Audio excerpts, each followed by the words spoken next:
C'est demain que s'ouvre à Sendou la foire agro-silvopastorale et artisanale des Cascades. Le président du Faso qui participera à ce grand rendez-vous du monde rural est déjà à Bobo-Dioulasso. Le Premier ministre, lui, a fait le tour des installations pour s'enquérir de l'état des préparatifs.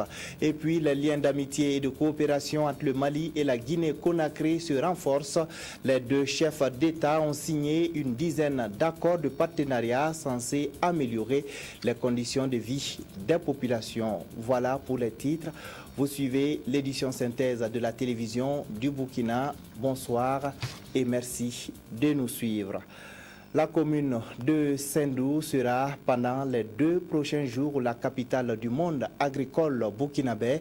La ville abrite la foire agro-silvopastorale et artisanale des Cascades placée sous le très haut patronage du président du Faso. Blaise Compaoré sera effectivement présent à cette foire. Il est arrivé à Bobo-Dioulasso cet après-midi. Le point avec Karim Sissé. C'est aux environs de 17h que le président du Faso est arrivé à l'aéroport international de Bobo-Dioulasso. À sa descente d'avion, il a été accueilli par les autorités de la région et la hiérarchie militaire.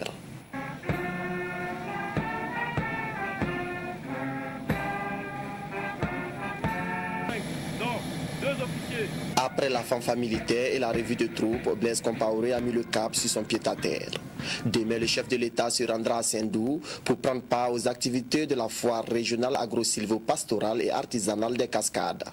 Cette foire se tiendra du 14 au 16 mars sous le thème « Technologie de transformation des produits locaux, état des lieux et stratégie de vulgarisation dans la région des Cascades ».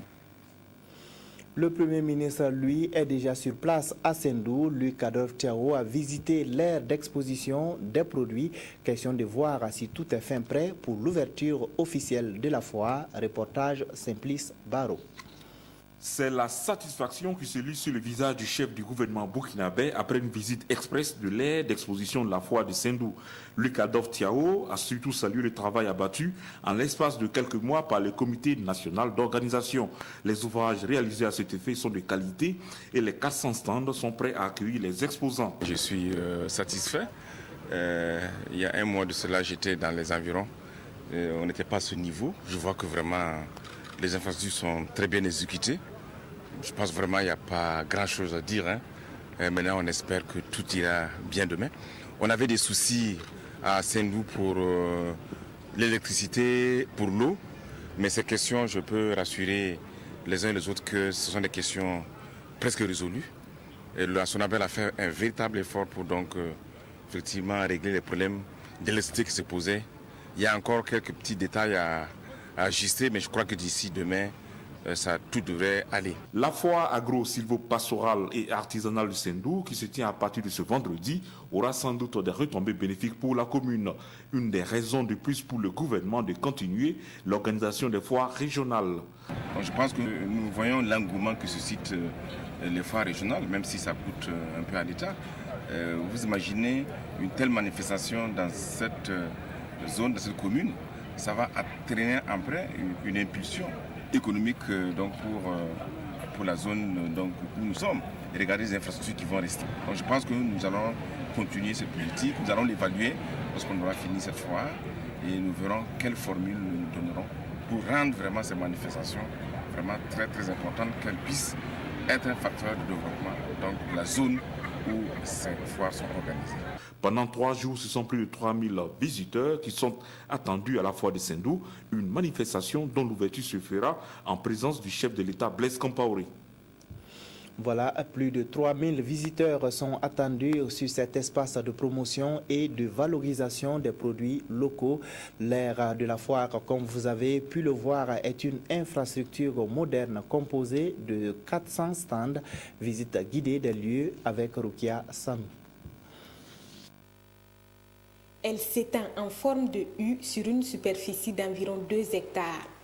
L'aire d'exposition de la foire régionale agro-silvopastorale et artisanale des Cascades, c'est au total 400 stands où se côtoient classés par rangées divers produits locaux. Là, par exemple, nous avons les fruits. En tout cas, les stands que j'ai trouvés me conviennent très bien. Puisque je vois même que dans le stand que je me trouve actuellement là même, je suis vraiment exposée aux gens. J'ai déjà fait une vente de 3 cartons.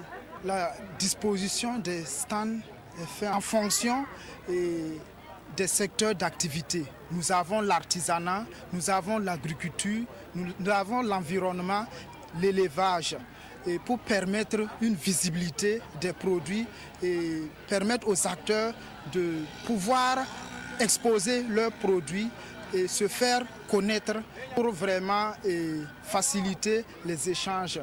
L'on trouve également dans le grand bloc des stands consacrés aux produits artisanaux, halieutiques, forestiers non ligneux, transformés et beaucoup plus encore. Et l'un des points qui suscite déjà la curiosité, ce sont ces étables situées un peu à l'écart. Elles abritent des animaux parfois impressionnants par leur taille. Les stands, c'est fait comme les étables qu'on rencontre un peu partout. Je crois qu'il n'y a pas de problème. À partir du moment où l'animal, le bœuf, ce n'est pas un animal qui aime sauter. Donc dès qu'il ne peut pas faire comme ça, le stand là est vraiment bon. Ça c'est bon, ça peut conserver. Même quand vous allez vous parcourir les villages qu'on sort là, vous allez trouver que on a des étables qui ne valent pas ça du tout. Certains producteurs trouvent par contre que leurs animaux sont un peu à l'étroit. L'étable n'est pas confortable, c'est pas bien fait. Les porcs sont en train de défaire l'étable, donc ça fait que on souhaiterait que prochainement on puisse renforcer le béton. Si l'étable n'est pas bien faite, les porcs se couchent et puis ils se salissent. Donc les clients viennent vous trouver que les porcs sont sales. Ils disent que tu n'entretiens pas bien les porcs. Sur cette aire d'exposition, 250 stands seront occupés par des exposants sélectionnés parmi tant d'autres. Le reste étant réservé aux partenaires tels que les institutions financières ou les structures techniques d'accompagnement. Et se communiquer avant de poursuivre à l'occasion de la cérémonie officielle d'ouverture de la foire agro-silvo-pastorale et artisanale de la région des Cascades, placée sous le très haut patronage de son Excellence Monsieur le Président du FASO, Président du Conseil des ministres. La Direction générale du protocole d'État convie les personnalités invitées le vendredi 14 mars 2014 à partir de 8h30 sur la place du marché de Sendou, chef-lieu de la province de la Léraba, région des Cascades.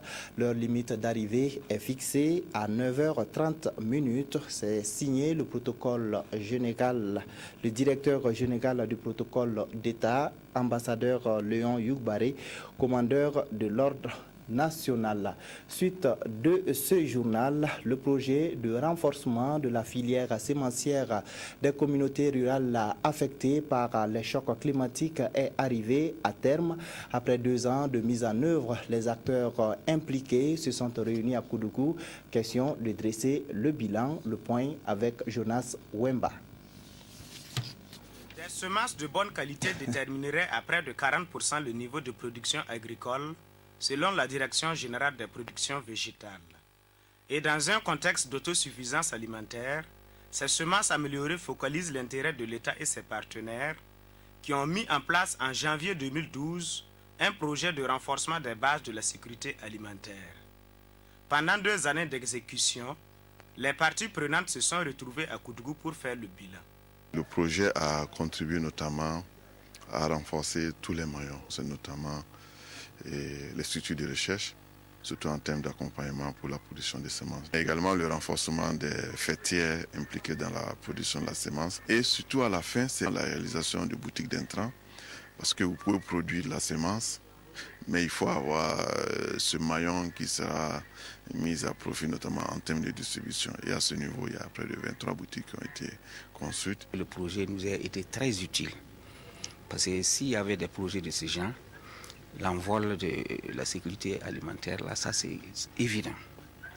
Maintenant, nous remercions effectivement les responsables de ce projet et nous demandons toujours que ces façons de faire puissent être poursuivies. Financé par l'Union européenne à plus de 3 milliards de francs CFA, le projet est mis en œuvre par l'Organisation des Nations Unies pour l'alimentation et l'agriculture. Ces opérations de grande ampleur ont été possibles grâce donc à cet appui confirmé de l'Union européenne, mais aussi de la politique du gouvernement burkinabé qui a été déterminée et toujours cohérente et qui semble vouloir continuer pour donner, disons, des moyens améliorés aux agriculteurs, et ça dans l'ensemble du territoire du pays. Ce projet de renforcement de la filière semencière offre des perspectives heureuses pour de meilleures récoltes au Burkina Faso. La 4e Assemblée générale du Conseil supérieur des Burkinabés de l'étranger s'est tenue aujourd'hui à Ouagadougou. Le vote des Burkinabés de l'étranger pour le scrutin présidentiel de 2015 a été le principal sujet abordé. Les réflexions ont aussi porté sur le projet de migration pour le développement en Afrique. Le point avec Abdoul Rasmane Zongo. 72 heures, c'est le temps imparti à la diaspora burkinabé d'échanger ici à Ouagadougou avec les premiers responsables de la diplomatie burkinabé, les ambassadeurs, les consuls généraux et les représentants de la Commission électorale nationale indépendante, CENI. Cette 4e Assemblée générale du Conseil supérieur des Burkinabés de l'étranger, CSBE, va minutieusement examiner à la loupe 2 sujets d'importance majeure. Il s'agit du projet Migration pour le développement en Afrique, MIDA, et le vote de la diaspora burkinabé en 2015. Le MIDA, en fait, met l'accent sur l'appui financier en expertise de la communauté burkinabé vivant à l'étranger aux efforts de développement national. Organiser des élections à l'extérieur du territoire burkinabé nécessite qu'on s'y prépare. C'est la raison pour laquelle nous avons souhaité que les délégués des conseils supérieurs des Burkinabés de l'étranger, avec les ambassadeurs et les consuls généraux, puissent ensemble discuter de ces modalités avec la CENI. Le porte-parole des intéressés donne son sentiment. L'Assemblée générale réunit tous les délégués qui sont élus par les communautés burkinabées à l'étranger, chacun dans sa zone de résidence, pour le représenter et aider l'administration à s'occuper de la protection de nos ressortissants vivant à l'étranger. Et également, en plus de leur protection, aider à voir comment est-ce que nos compatriotes à l'étranger peuvent contribuer en retour, en apport, en termes de ressources, en termes d'investissement pour le Burkina Faso. Les échanges doivent aboutir à des résultats qui répondent aux espérances de la diaspora burkinabé, conformément au thème de la présente rencontre, place et rôle des Burkinabés de l'étranger dans le processus d'édification d'un Burkina Faso émergent. Les députés membres de la Commission des finances et du budget ont achevé aujourd'hui à Koudougou un séminaire de formation. Le processus d'examen du droit de règlement était au centre de la session de renforcement des capacités des parlementaires. Sylvain Vebamba.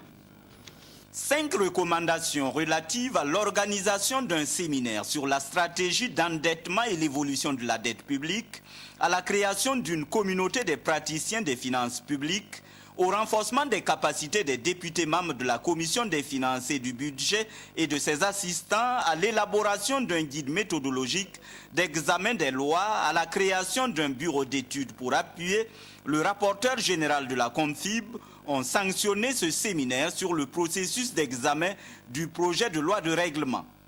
La Commission des finances est suffisamment outillée dans le sens de comprendre le rôle de la Cour des comptes dans son assistance à la Commission des finances quant à l'examen de la loi de règlement, outillée quant à la procédure et aux méthodes d'examen de la loi de règlement,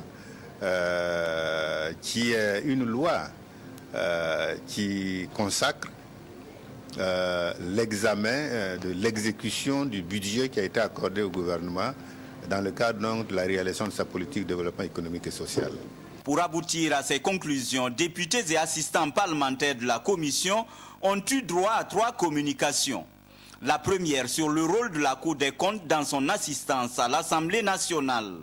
La Cour des comptes donc, procède à des contrôles pour le compte du Parlement, mais également élabore des documents spécifiques donc, qui sont la déclaration générale de conformité et aussi le rapport sur l'exécution de la loi des finances. Les deux autres communications étaient un partage d'expériences avec les responsables de la Confib de la précédente législature. Le processus d'élaboration de ce rapport, le contenu du rapport et les conclusions qui ont permis de tirer la déclaration générale de conformité. Et en deuxième position, j'ai continué la communication sur le rapport général de l'administration publique qui est exposé en son contenu par le ministre chargé des Finances qui suit la procédure d'exécution du budget. La loi de règlement est votée par l'Assemblée nationale pour certifier que la loi de finances portant budget de l'État a été exécutée selon les règles de l'art. Au cours de cette première session ordinaire de l'année 2014, sera examinée la loi de règlement du budget de l'année 2012. C'est tout pour cette édition. Merci de l'avoir suivi. Bonsoir et à demain.